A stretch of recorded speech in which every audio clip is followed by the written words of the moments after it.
This is CNN Student News. 10 minutes of current events for middle and high school classrooms, no commercials. From the CNN Center, I'm Carl Azus. We're taking you to Afghanistan. Thousands of U.S. troops are serving in the Middle Eastern country as part of the U.S.-led war that began there in 2001. The U.S. government had planned to reduce the number of those troops at the end of this year, but it announced over the weekend that some U.S. forces wouldn't be coming home as soon as originally planned.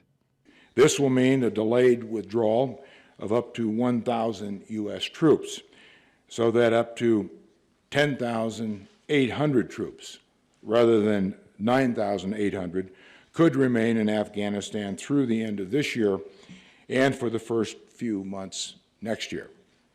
There's been a recent increase of attacks in the Afghan capital of Kabul. The Taliban are responsible. They're Afghanistan's former rulers who support al-Qaeda terrorists. But the U.S. says that's not the reason why American troops are staying. Afghanistan's previous government didn't want U.S. troops to stay after this year. It wouldn't sign an agreement to allow that. But the country's new government has signed the security agreement. By the end of next year, U.S. troop numbers in Afghanistan are scheduled to be about half of what they are now. The Pentagon says Afghan forces are currently leading about 99% of the missions they go on.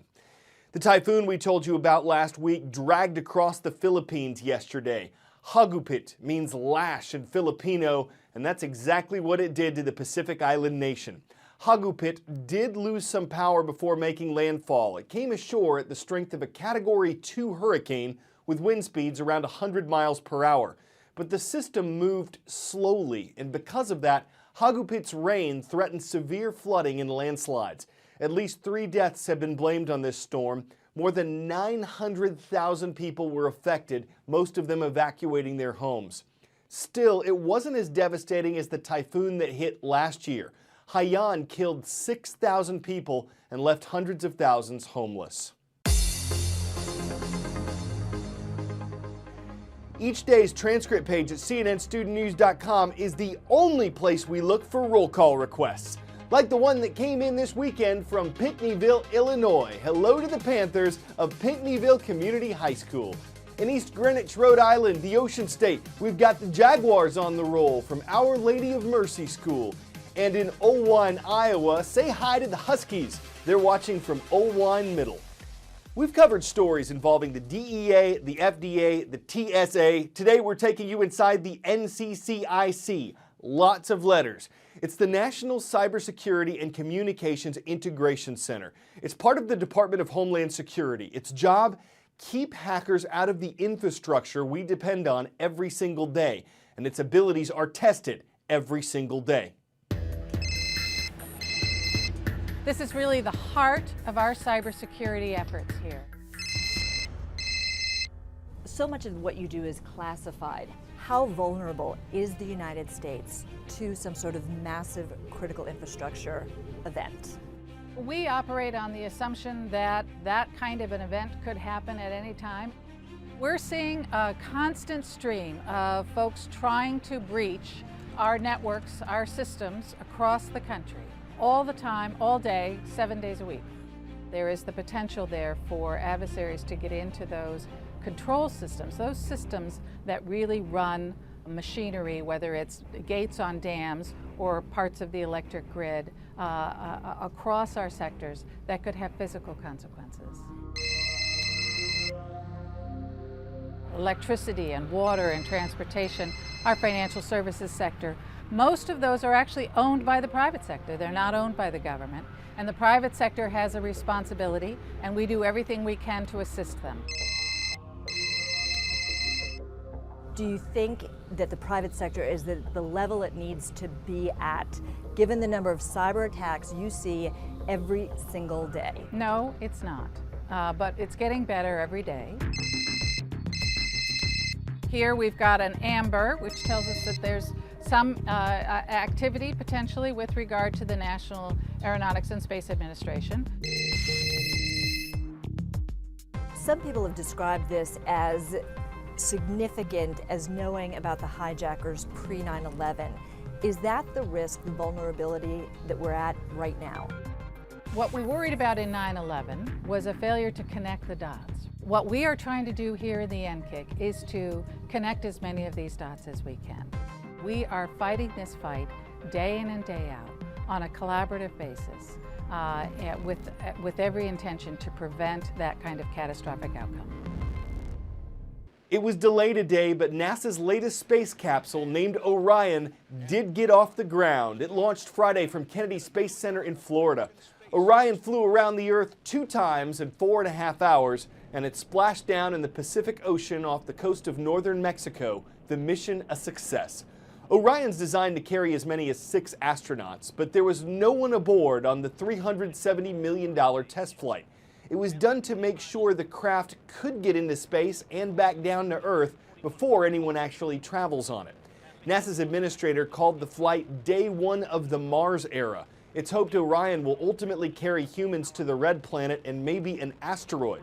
But some lawmakers and scientists have criticized that idea for being too expensive and risky. Time for the shout out. Saccharin, sucralose, and aspartame are all types of what?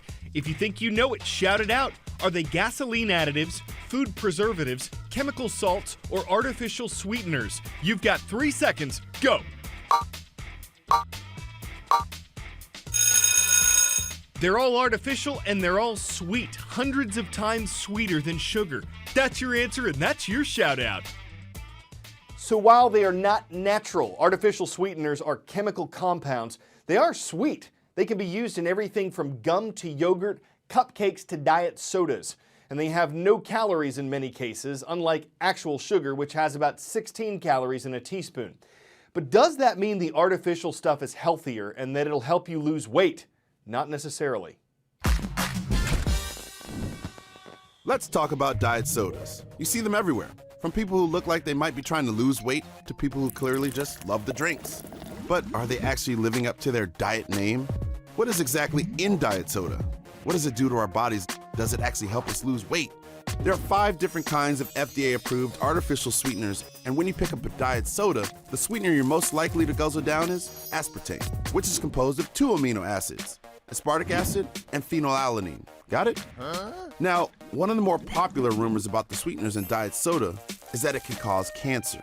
And while there have been a few studies that link different sweeteners to cancer in rats, scientists don't think there's the same risk in humans. But this doesn't mean that these fake sugars don't do some funky stuff to our bodies. Sweeteners such as aspartame actually trigger our body's taste receptors and trick them into believing it's sugar. So, according to researchers at Purdue University, artificial sweeteners in diet sodas fulfill your body's sensory cravings for sweets. And, as advertised, they don't deliver the calories. But this is the problem. Diet sodas are actually crying wolf to your body.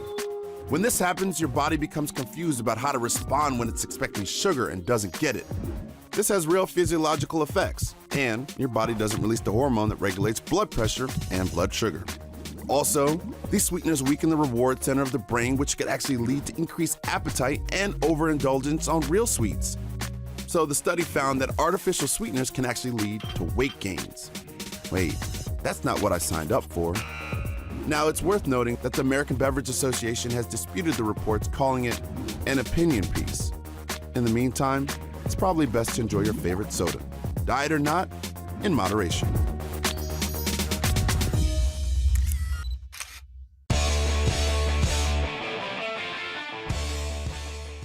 On the list of animals you probably didn't know could swim, there's this owl. The great horned owl is doing the butterfly stroke across Lake Michigan. 2 peregrine falcons reportedly swooped down on the owl's tree and forced it into the water. So it just swam for a while until someone helped it out with a metal detector. After a rest from the swim and a break from the falcons, the owl eventually made its way back to the trees. Don't know if it had done that before or if it just kind of winged it. Swimming's definitely not for the birds. Like it or not, it got away. Every time the falcons attacked, they'd miss again. Maybe the owl's technique could use some Phelps, but it's got the escape all locked up, and though we've got to duck out today, I'll see you tomorrow on CNN Student News.